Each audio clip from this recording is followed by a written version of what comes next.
Dear learners, welcome to EPG Pathsala.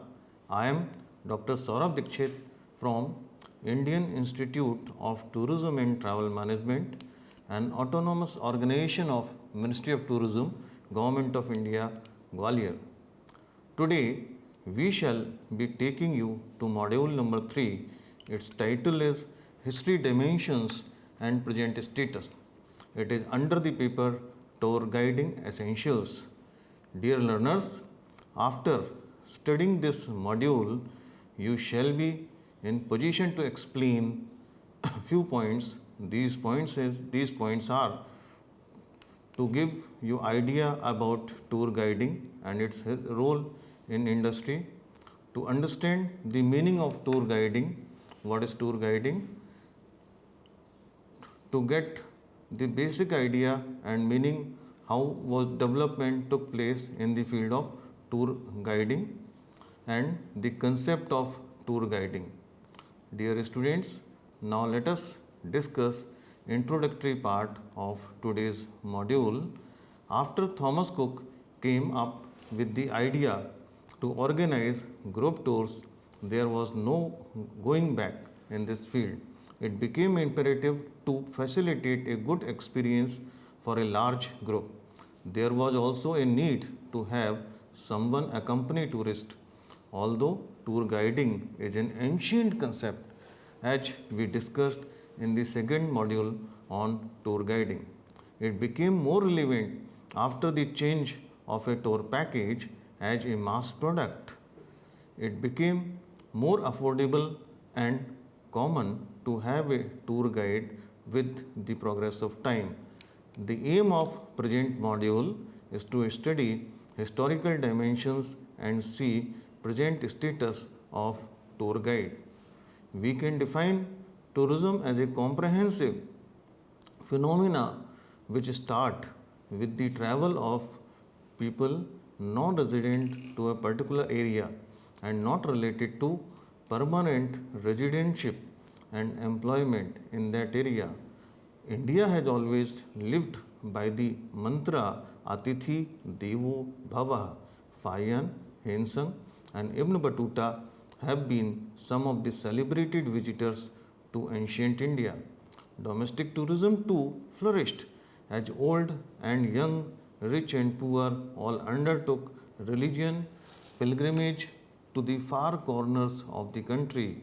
In the 9th century AD, the great reformer of Hindu religion, Adi Guru Shankaracharya ji travelled from his birthplace, that is in Kalari in Cochin district of Kerala, to all the directions of the country to spread the gospel of Hinduism.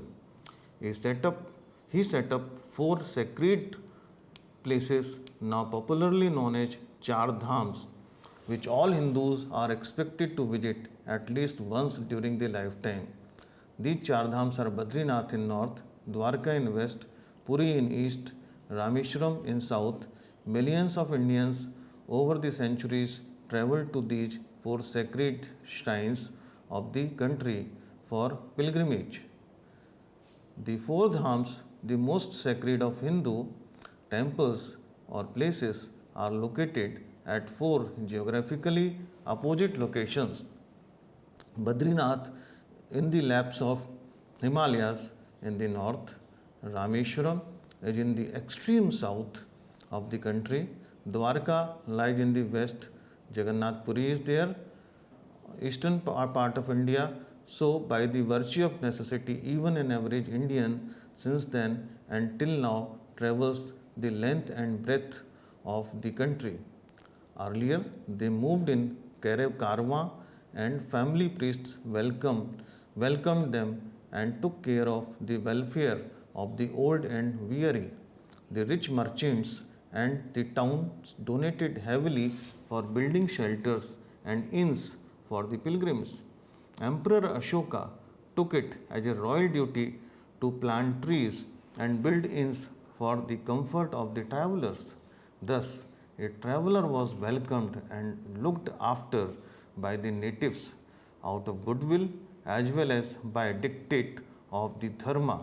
The family priest worked as a guide responsible for all kinds of arrangements. Pilgrims were dependent on the guide. He was the person responsible for good food, counseling, keeping family tree records, accommodations, and ensuring a good experience. Now let us talk about travel through the ages during ancient time. Food, food gathering, like plucking of fruits, was the earliest region for travel. Business and commerce were also a strong driving force, followed by pilgrimage and spiritual and scholarly pursuits, that is, learning. It is also recorded that men traveled to fight in wars and to satisfy their curiosity to see the unknown, whatever may be the region. From time unknown, travel has held a great fascination for people. In ancient period, it was more of an unconscious, unstructured, simple and non-formal activity. Now let's discuss about catalyst in travel. Two great milestones in the history of tourism are: first, the invention of wheel, which improved speed and consequently distance covered, and second invention was the invention of currency, that is money, by Sumerians, now modern Iran and Iraq, which helped fasten business transactions. After two world wars, there were two major changes that accelerated tourism. First is jet technology and second is internet for communication. Jet technology helped us to enhance the speed of the aeroplanes and it gave boost up to travel, especially weekend travel. The aviation sector has an important role to play in tourism. Among all transport modes, airlines are the major one. Deregulations of aviation sector in USA during 80s accelerated travel by air. In India also, there is drastic change after privatization of aviation sector. Internet proved to be the game changer for travel and tourism industry. It is a catalyst for online travel companies. Actually, tourism production system TPS is a dual production system. It produces information and service. Information is intangible and technology centric. On the other hand, service is human centric activity. Tour guiding is a service. In the last decade of last century, cruise industry became favored for travel. Cruise travel is more economical as well as travelers may save time for repeated check-in and check-outs. They can save travel time also. Now let us talk about the third subtopic of this module, that is purpose of travel. While travel for trade and commerce seems to have originated in various parts of the world at almost the same time, the Indian tradition of travel for religion like Char Dham Yatra and education in Nalanda and other universities is perhaps the oldest concept in the world. The great sagas of the past used to retire to the lofty heights of the Himalayas or in the deep jungles to meditate. In their quest for spiritual enlightenment, Buddha, the enlightened one, also decided to share the truth which had discovered with the peoples of the world and traveled from one place to another, spreading the message of truth and non-violence till he breathed his last. Lord Buddha left a large number of disciples who traveled all over the world, following his legacy of spreading the truth. There are remains of Buddha Vihara at many places like Sirpur in Chhattisgarh, Sanchi in Madhya Pradesh. One of his more famous disciples was Emperor Ashoka, who sent preachers for Dharmantra, including his son Mahindra and daughter Sanghamitra and sister Charumati to Sri Lanka, which led to the spread of Buddhism in almost all parts of Asia. India has long been known as a country with an agricultural based economy and the export of cash crop, developed trade links with Sumatra, that is in Indonesia, Java, China, and other countries. During the Vedic age, manufacturing of steel from iron ore for weapons became another item for trade. In the ancient world, India enjoyed the reputation of a wealthy country and was visited by travelers. There was a well developed Silk Route passing through India. It consisted of about 12,000 kilometers stretch of land from the Mediterranean of Sea to the Pacific Ocean. The route linked China, India, Persia, Mesopotamia, Egypt, Greece, and Rome. Many townships, areas, and cities developed as big trading centers along the route. New sarais, mosques, and temples also came up to meet the demand of lodging facilities alongside the roads. Missionaries and scholars traveled to the distant corners of the continent with the Silk Route as their compass. The route fell into disuse with the downfall of the Roman Empire and remained like that till the 13th and 14th century, when the Venetian trader Marco Polo left Venice, Italy in 1271 with his father and uncle and traveled through Persia and Afghanistan to the roof of the world, the Pamir Plateau. After crossing the Gobi Desert, he reached the palace of Kublai Khan. In his long voyage, he stopped in Sumatra, Java, India, and Sri Lanka. Another great medieval traveler was Ibn Battuta, who traveled in the 14th century from his birthplace Tangiers to Arabia, Mesopotamia, and Asia Minor. He traveled to India through Samarkand and remained in the court of the Delhi Sultan Muhammad bin Tughlaq for 8 years, that is in AD 1334 to 1342. He also visited the Maldives, Maldives and Sri Lanka, Sumatra, Spain, and Morocco. Let us talk about spa tourism and the formation of seaside resorts. The Romans were probably the first pleasure travelers in the world. They created an excellent network of roads, transportation, and communication system to manage the vast empire, which helped travel also. They traveled to see the temples in the Mediterranean area and pyramids of Egypt and undertook journeys to medicinal bath, that is called spas, and seaside resorts. The word spa is derived from the Walloon word is spa, which means fountain and relates to the town in Belgium.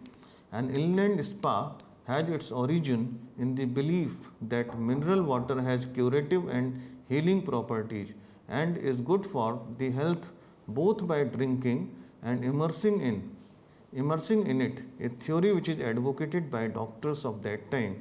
The Greek had Asclepian sanctuaries for bathing of sick people.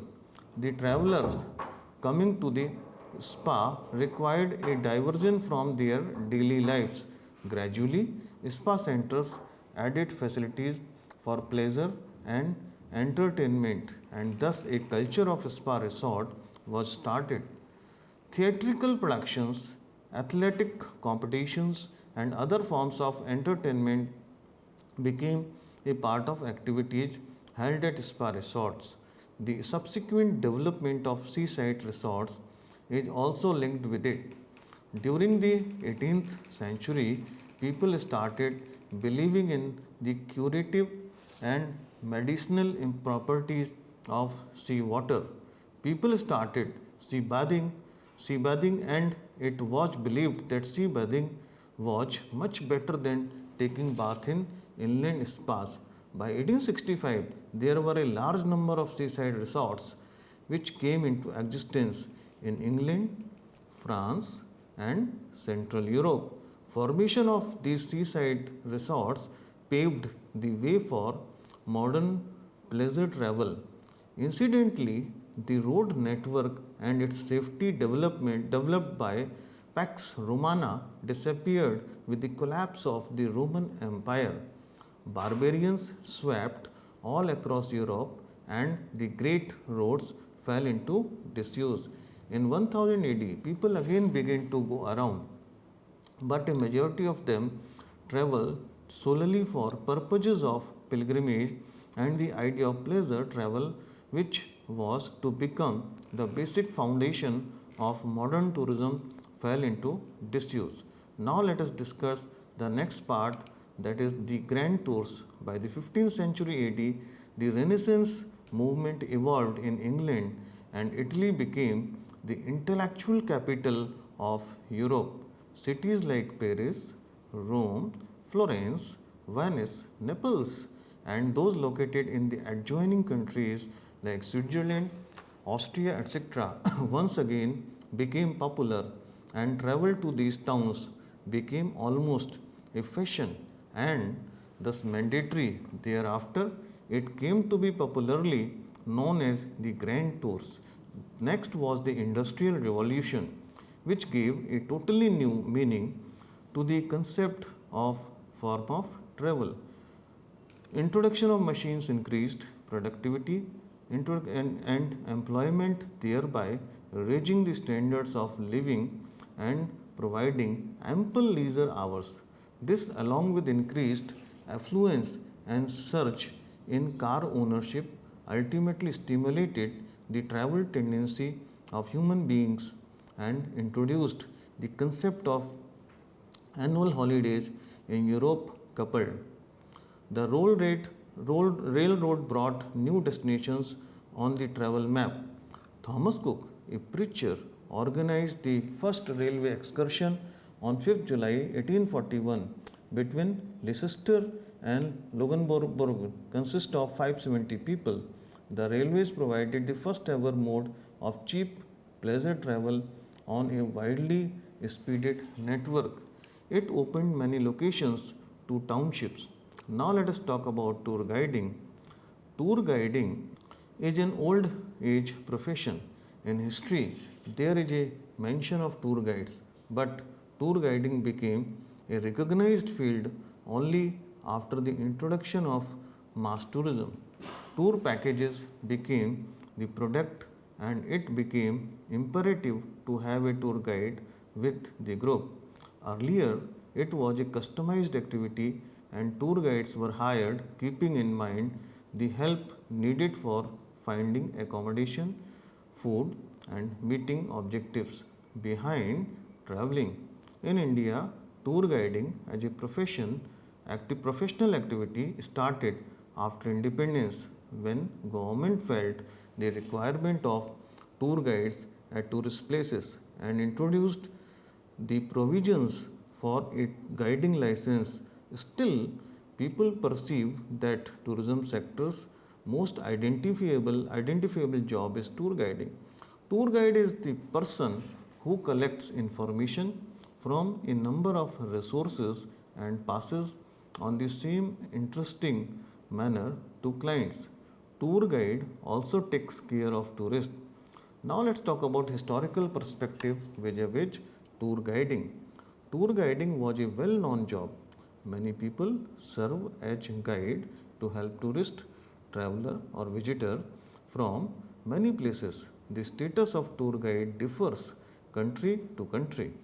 United States and America, United States of America, USA, a tour guide provides relevant information, assistance to the individual tourist or a tour group.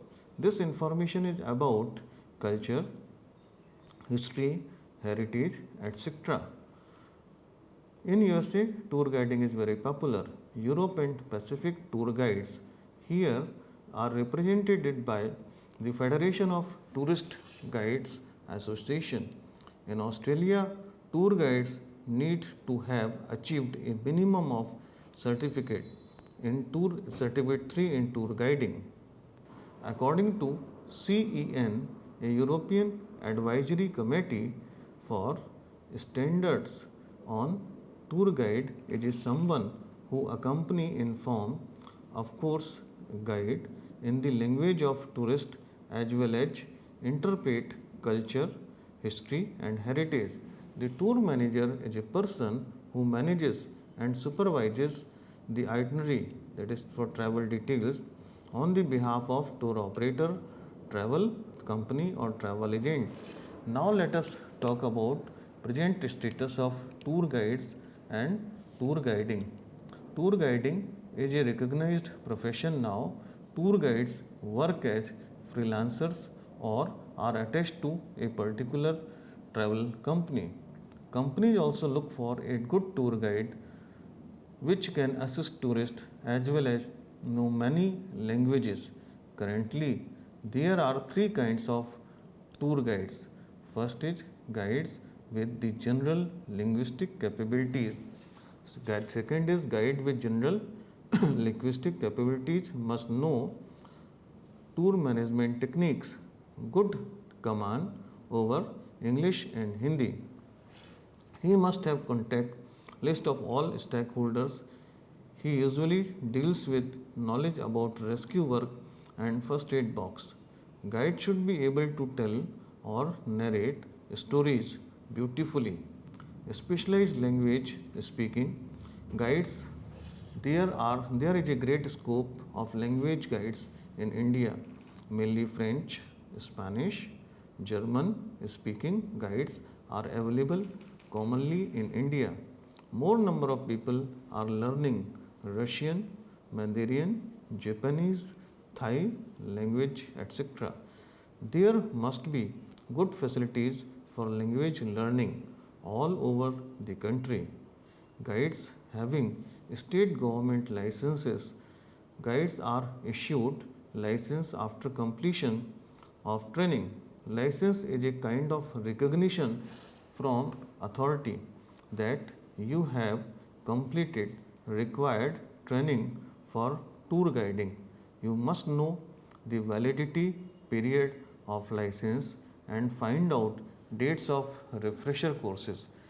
Refresher courses are basically helps us to unlearn many unwanted things which we are following and learning to learn new thing. It is good to update our knowledge.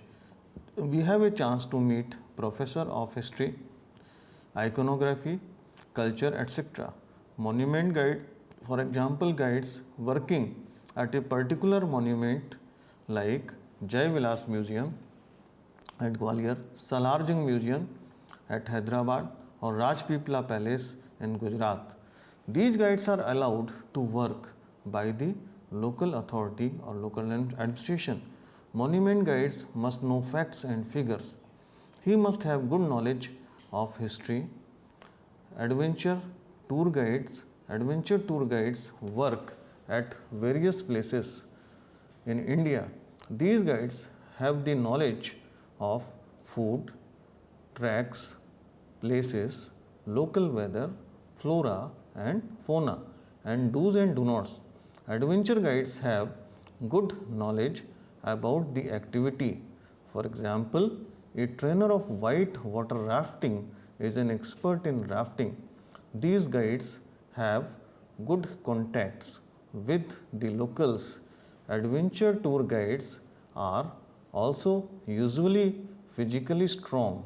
Adventure tour guides are more activity centric. He guides his clients, shares stories, tells them about past happenings, celebrates with people, travel to remote areas and interact with nature. He must have knowledge of government rules related to government fee for mountaineering, major peaks, main rivers of the country, etc. Guide must also have technical details of equipments used for activities like what are the dimensions of raft, kayak, canoe. He must know different terms used in connection with weather conditions like dew, snow, ice, altitude, valley, mountain, hill, hillock, water streams, pond, reservoir, etc. He must have an idea about the landslides, avalanche, thunderstorm, tsunami, high tide and low pressure conditions in the sea, knowledge about rescue work and first aid box.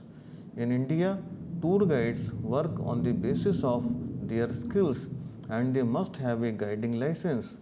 Unauthorized guides are not encouraged. A guide's work mostly depends on the season and his contacts with travel agents. Some guides are attached to travel agencies and others work as freelancers. Both the ways have their pros and cons. There must be an emphasis on personal clothing, regular medical checkup, besides having a license in the pocket. Few tour guides have a license just for namesake.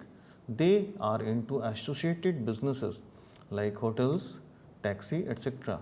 Now let us talk about present status of tour guide is a professional demand in demand at present. There is stiff competition to become a tour guide. Many applicants want to work. They know languages. Many see bright future as a tour guide. In tour guiding, someone can work flexibly as it is not a 9 to 5 job. You have an opportunity to visit many places with tour groups. You can interact with international visitors. There are thousands of tour guides working very hard to put forward golden past of India. Still, people working as a tour guide facing few problems due to seasonality factor, no fixed salary in this profession, uncertainty about tourists' arrival and assignments. Adventure tour guides have to work in harsh weather conditions, but growth in the industry will certainly make the cushion for changes and tour guides will become the stronger pillar of tourism industry. At last, let us summarize. Tourism is a multifaceted activity. It is the sum total of travel of non-resident to some unusual place, not for employment and residentship. India has always lived by the mantra Atithi Devo Bhava. Fahiyan, Hensang, Ibn Battuta have been some of the most celebrated visitors to ancient India. Domestic tourism too flourished as old and young, rich and poor all undertook religious pilgrimages to far corners of the country. Tour guiding is an age old profession. Tour guiding had changed a lot with the time and with the change in the type and mode of travel. In the present context, tour guide is a person who assists, interprets communication and coordinates with the tourist. Thank you.